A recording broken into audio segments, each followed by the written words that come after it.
Hello, welcome to Mill City Roasters. I'm Joe Morocco. And I'm Derek De La Paz.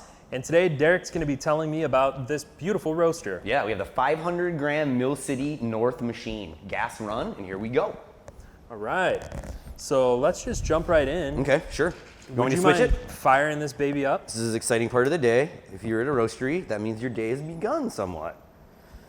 So I'm seeing a lot of colorful lights. It almost looks like Christmas. Tell us what these things are. So it's the PID. The PID is basically waking up. Once you see this little light, then we're ready for ignition. And so then at that point, we want to make sure our gas is open, and then we can hit our roaster switch or ignition switch, and then the roaster should fire up. Let's do it. Should we do it? Okay, here we go. Thank you for letting me oh, look at that. That was an instantaneous ignition.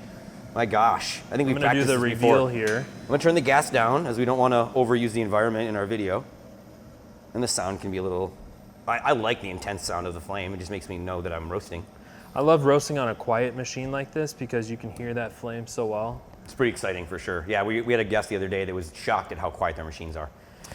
All right. So what is this telling us here? So right here we have the temperature of the roaster right now heating up. So we have a specific thermocouple that goes right to the PID, and that's actually the roaster temperature. So now we're heating up the roaster and roughly at 137, 137.6. Now the green line below, or the green number below, that is the max temperature the roaster will hit, and then it'll shut off the gas valve. Then it'll basically drop down 35 degrees and then turn the gas valve back on, and you'll basically just undulate from 430 to 395. And you can have your roaster just kind of warming up through that phase. And can I change this at all? If you I can. Want a higher or yep, lower all programmable. So you can set it up to like your first roast of the day that you do every day. Hey, I want to drop it or charge at this temperature. That's how I'm going to set it. Hey, I want to have it heated up a little hotter. Whatever you want to do. You can even change it throughout the day for different roasts. As the day gets warmer, maybe you want to lower your average warm-up time, or warm-up temp, I should say. Wonderful.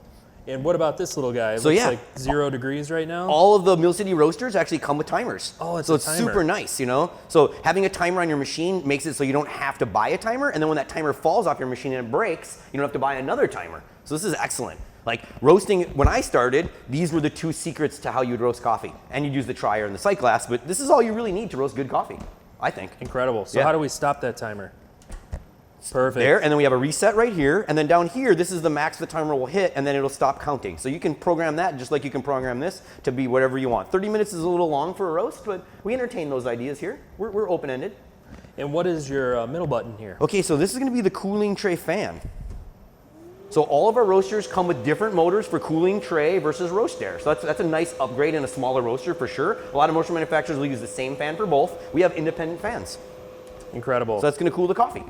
And I'm going to jump above this panel real fast. Sure. Could you describe this for me? Excellent, for sure. So you're going to need to know your gas pressure. Why? Because your gas pressure is going to be like your speedometer when you're roasting on a machine. So as I increase my gas pressure, I'm going to increase the energy that I could potentially input into my roast, into my charge. And you can also just kind of see where you're at. So right there, we're going to hit max gas pressure. So roughly on our 500 in-house, we're using about 4 kPa for max gas pressure. Wow, look at that temperature begin to really climb as you get that gas pressure up. Yep, the machines are very responsive. This 500 gram is a very responsive little machine. Full control, so you can do profile roasting or you can do sample roasting. We're gonna turn that down again just to, use less gas. All right, and what kind of gas does this machine use? So the machine starts and it actually has orifices built for propane, but then we also sell natural gas, or you could retrofit your propane orifices for natural gas. Wow, that's pretty convenient. Super convenient, especially if you want to take it camping. Oh, yeah. Right? I don't know. Who wouldn't want to take this bad boy camping? This is made for camping.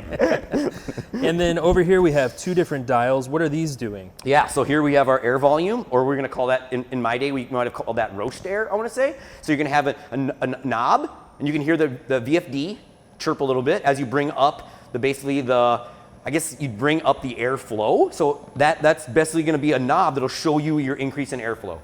So I have full control of airflow, however I want to use it. That's incredible. And then below that, we have the equivalent knob that basically gives you full control of drum speed. Wow. So if you want to run your roaster at 65 RPMs, that's totally okay. You want to run your roaster a little lower RPMs, maybe like 42, kind of the way I like to let it sit, that's okay too. You want to have different RPMs depending on where you are on your profile, that's okay too. Wow, that's incredible. Very open-ended, and it's very helpful, right? For batch size, I want to say? Definitely for batch size. Yep, when you're manipulating your batch size. Yep, absolutely. Cool, we have another dial way up here, another gauge. What kind of gauge is this? That thing is really exciting. So this is a really exciting gauge in my opinion. It's airflow gauge, so it'll measure your airflow. But for me, the big tangible is much like this. So this shows me a tangible understanding of the gas pressure. So I know how much fuel I'm adding into, or energy I'm passing into the beans. With airflow, you don't really know. You increase your airflow throughout the roast, and you don't really have an understanding of how the airflow moves and changes. That gauge is gonna record how the airflow moves. It's gonna show air resistance over the gauge. Super exciting. Yeah, that's incredible. I actually originally thought this wouldn't be that helpful for a roaster, especially a roaster that have been roasting a while. It's probably one of the neatest things I've seen in my time as a roaster. That's to cool. actually be able to understand airflow. Wow. Yeah, it's pretty cool. Would you mind doing me a favor and popping on some light? Yeah, Show us where yeah. that little light And- switch is. Yep, we have a Oh, lovely light bing, switch. Yeah, look at totally. this. All the roasters come with lights. That's beautiful. And this light can be adjusted so that you can see. And I'm gonna adjust it. What did you just pull out there? Yeah, look at that cute little trier. Yep. Adorable. Adorable Trier- little trier. trier port. Perfect. It's got, a little counterweight just in case, so you always want to keep it down so you don't bring out green beans. Then you can move your light, you can check how your roaster going, things like that. Very helpful. Yeah, sometimes if a roaster leaves this up, what happens? You pull green beans out into your nice roasted beans, and then you have to That's- pick them out. That's exactly right. And that's no fun. And it makes you feel dumb. So we'll just start right up here at the top. What do we got here? Green hopper. Yep, Okay. lovely green hopper. Someday I that want to out. make one of those green hoppers if I ever get to go to Shenzhen. That'd be so exciting. Cool. And then what's this little guy? Yeah, the little green hopper switch. That's going to open up, and that's going to let all your green coffee enter into the roasting drum. Amazing. It's really nice. Keeping this shut during roasting is always a good idea. Very good idea. You don't want to bake your coffee or add too much cool air in. And then I'm seeing a lot of wires here. If you could walk us through these three Sure. wires and what Right. that'd be great. So earlier Joe was asking me about the PID. So this is going to be the thermocouple that reads right to the PID. And so we might call that roaster temperature or the PID probe. And then below that, we have the other thermocouple that a lot of people tend to put a lot of weight into when it comes to roasting, which this would be your BT probe. So this is going to be the one that's going to be the most accurate to the bean pile, reading the bean pile temperature as the beans start to change within the drum.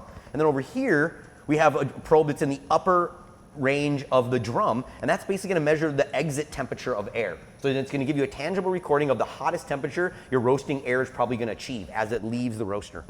Yeah, I've heard a lot of people refer to this as environmental temperature. Sure, environmental or temp is a good maybe one. Exhaust temperature. Yep, exhaust temp, yep. ET, I guess we kind of refer to it as.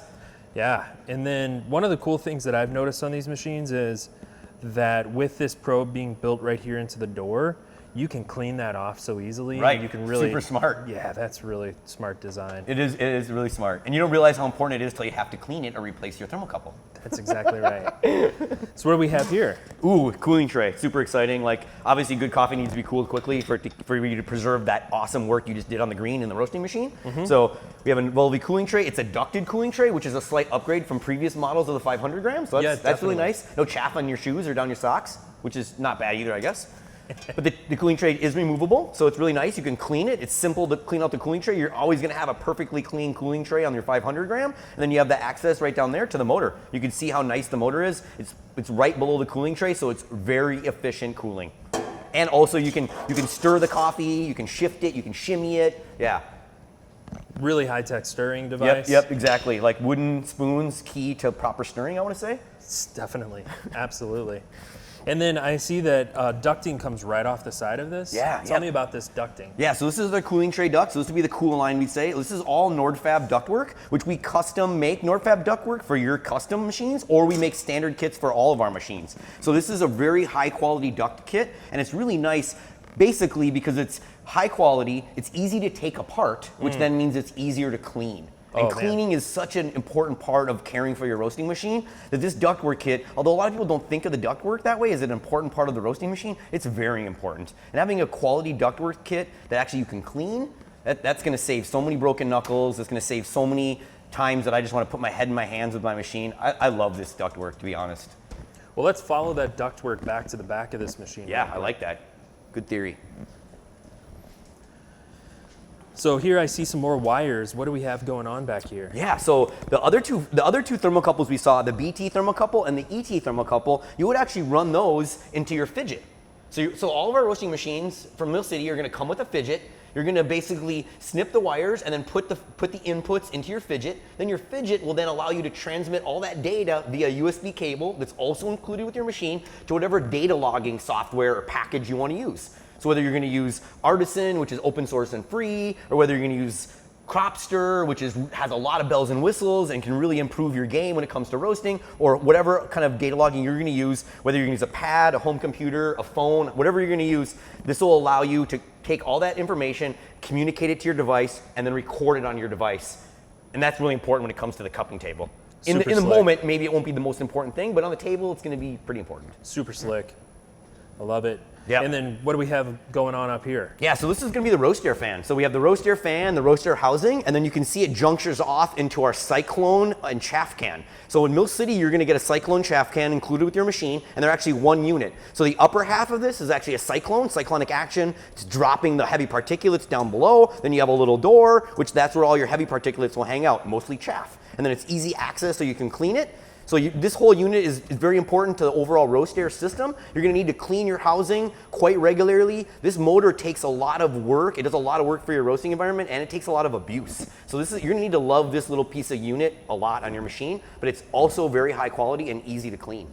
And this is that fan that you were adjusting earlier for your air temperature? Yeah, that's exactly right. Cool. Yep. You adjust that roast air fan, and that either brings more air or less air through the drum. Depending on where you are in your roast, it might speed it up or slow it down. Super cool. Yeah. And then I see out of the top of your chaff can and your cyclone, you have the rest of that ducting. Yeah, yep, so more of that high quality NordFab duct work. It's that really simple, quick release stuff that you can just pop off really quickly. I don't want to pop it off right now because the roaster's on, but we could pop this off, take this tube apart within 5 seconds, and then look and see what kind of buildup we're getting in the moment. So it's really helpful that way. And it's very high rated for temperature. So it's multiple reasons why it really is really important for your roaster.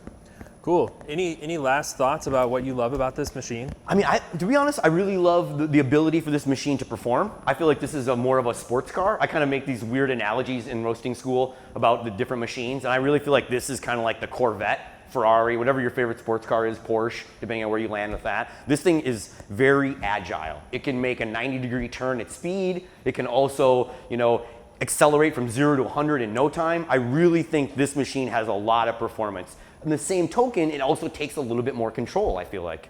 Yeah.